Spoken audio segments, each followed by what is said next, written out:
Hey everyone, welcome to Tuesday with Pastor Dan. Today, it was funny, I was sitting in my email, kind of just recombing through stuff, and we closed up. We got our thing to review the big tour group we took with Ireland, and I had a couple other reviews that need to be finished up and taken care of we just review and take care of it to finalize our little trip details and put Ireland kind of all the way behind us, even though I don't really want to. But it made me think a lot.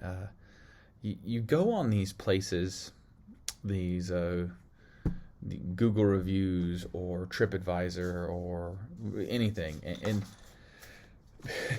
or an Amazon review or a Shields review. I just saw a Shields review for a very specific piece of hunting stuff, and the review, right, you review the item, and the person was like, well, I haven't got it yet, and gave a 1-star review, and it was like, well, that's not a review of the item, that's a review of the company, and you probably should call them instead of just putting a bad review on this particular item because it skews it. But there's this innate thing in us to just be negative. I don't know what it is, but we want to just be like, well, the food wasn't blah, blah, blah, or it wasn't just like I had thought it would be, or it was different than previous times that I had had a meal like this, and we like to heap on the negative. We always talk about, and I think we legitimately think we're being helpful,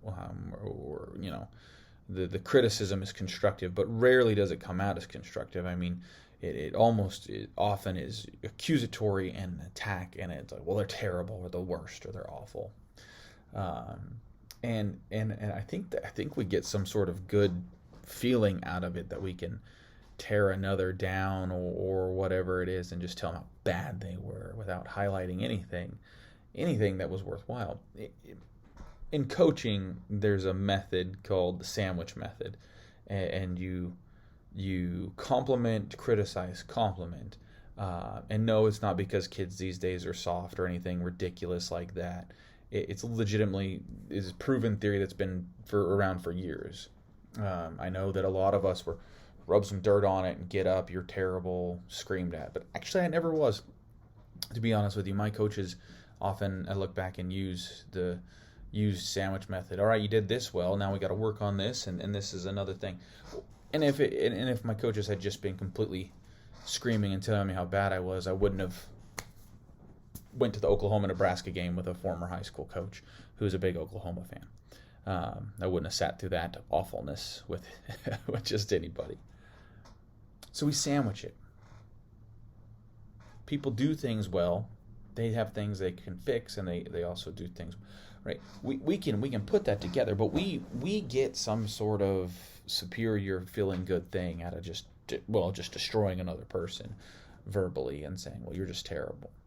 But that's not what Scripture tells us to do. Proverbs 3:27, do not withhold good from those whom it is due when it is in your power to do it. That can be financial, that can be verbal, that can be whatever. We crap on wait staff all the time. Where's my water? But we don't ever take a second to look around the restaurant and see that place is packed, and that person is one of 3 people working a restaurant with 30 full tables. We don't do empathy. We don't do kindness. We want to break down.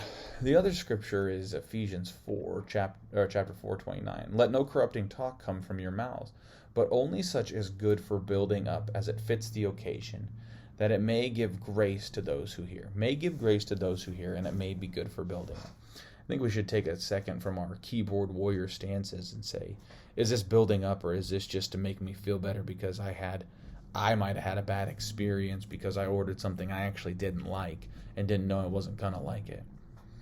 Or the trip was as advertised, but they also gave a warning that the water levels may be low and it may be a tough trip, or that it was a quite difficult bike ride.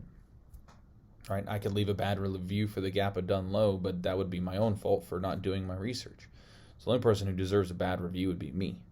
And I couldn't leave it a bad review because it was an excellent trip and it was a lot of fun, even though I was exhausted and thought I was going to die on that hill. If it is good for building up, if it is due, and if it brings grace, stop and think. Stop for a moment and think, does this build up? Is it good for grace? Am I withholding good? I think we need to pause a lot more and offer empathy and kindness. Pause a lot more and think about the words that come out of our mouths or our fingertips or whatever it may be. You all have a blessed week. Look forward to seeing you all soon.